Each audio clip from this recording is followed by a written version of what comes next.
Chào số lô khô năng số đây năng ạc ní ngày ní đa nhâm năng màu dồ năng ạc ní pi code mỗi đại vi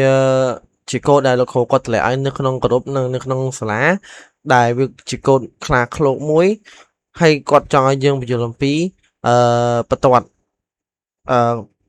bây giờ mình đã chuẩn bị tìm mỗi bây giờ sẽ tăng từ năng console output encoding និង console cursor visible នៅចំណុចទី2គាត់ឲ្យយើងបញ្យល់ទៅតទៅនឹងការ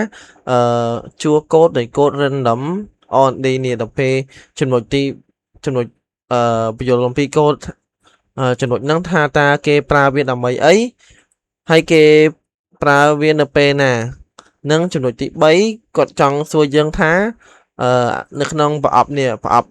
4ជ្រុងហ្នឹងតើយើងអាចដូរពណ៌វាទៅជាពណ៌អីផ្សេងបានឬអត់ចូលដល់ការឆ្លើយរបស់ខ្ញុំឥឡូវយើងចូលដល់ការឆ្លើយសំណួររបស់គាត់ចំពោះចំណុចទី1តកតងទៅនឹងការឆ្លើយកូដ console output encoding smart system point encoding UTF ហ្នឹងគឺជាឡាញកូដមួយដែលគេប្រើវាសម្រាប់បង្ហាញគ្រប់ភាសាទាំងអស់ដូចជាភាសាចិនភាសាខ្មែរ emoji ដែលតាក់ទងទៅនឹងនៅក្នុង laptop ហ្នឹងគឺវា show មកទាំងអស់ដោយសារតែវាគឺជាclass មួយនៅក្នុងកូដ C# ហ្នឹងដែលគេទទួលស្គាល់ពេញពិភពលោកដែល UTF នេះវាមានពាក្យពេញថាunlimited transformation format បើន័យថាវាអត់មានកូដដៅច្បាស់លាស់បើន័យថាវាអត់មានកូដដៅសមស្របណាដែលត្រូវមកបើនិយាយទៅបានន័យថាវា show ឲ្យវា unlimited ហ្នឹងខ្ញុំអត់ដឹងថាបបប្រែថាម៉េចបានន័យថាវាមិននេះមិនគ្រប់គ្រាន់មិនសឹងគ្រប់គ្រាន់ណាបើន័យថាវាអាចទទួលយកបានគ្រប់យ៉ាង unlimited ណាដល់ពេល console cursor visible smartphone នេះយើងដាក់វាដើម្បីឲ្យបន្ទាត់នីមួយបានល្អដូចជាបន្ទាត់ខាងក្រោមនេះបន្ទាត់ខាងក្រោមនេះវាតកតងទៅនឹងកូដ តកតងទៅនឹងកូដ cursor ហ្នឹងដែរ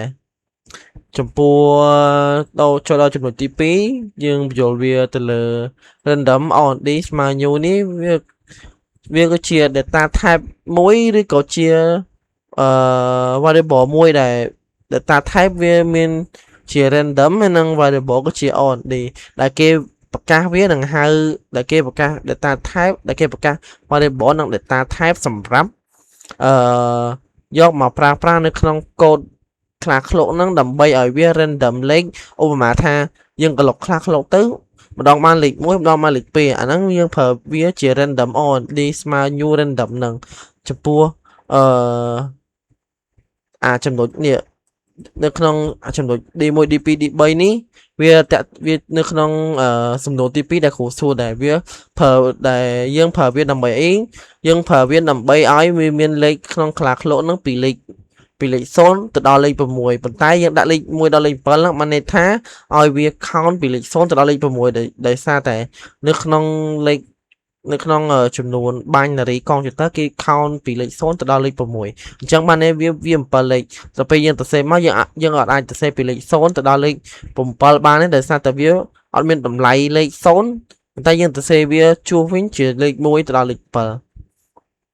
ចំពោះចំណុចទី3សំណួររបស់លោកគ្រូក៏សួរមកពួកយើងថាតើយើងអាចដូរ color នៅក្នុងប្រអប់នេះបានទេចំពោះខ្ញុំ research មកវាថាគឺដូរអត់បានហ្មងមិនថាខ្ញុំរ៉ាន់មិនថាខ្ញុំសរសេរវាបែបម៉េចគឺវាដូរអត់បានហ្មងប្រហែលជាខ្ញុំរៀនអត់ទាន់ដល់ឬក៏បែបម៉េចខ្ញុំអត់ទាន់ដឹងដែរចំពោះ my own